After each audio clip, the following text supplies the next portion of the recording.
Welcome, today in front of me nothing phone, and I'll show you how to add and remove home screen widgets on this device.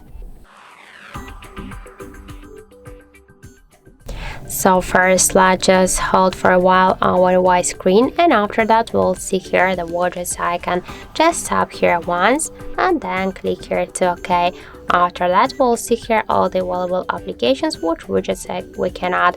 For example, we can see that the Gmail has only one widget, the Google Drive 2, the Contacts application has 3 different shortcuts, the Clock 5 and the Calendar 2 of them. For example, we can add the Calendar Month View or just Calendar Schedule. Let's use the Schedule. Just to add the widget, hold it and drag it to your device home screen. If you wanna create the new screen with the widget, that's not a problem. Just hold it and drag it. You can move widgets between the screen, and if you want to resize it, just hold it for a while, and after that you can make it bigger or smaller by this way. If you want to remove the widget, just hold it and drag it here to this app section to remove icon, and that's it.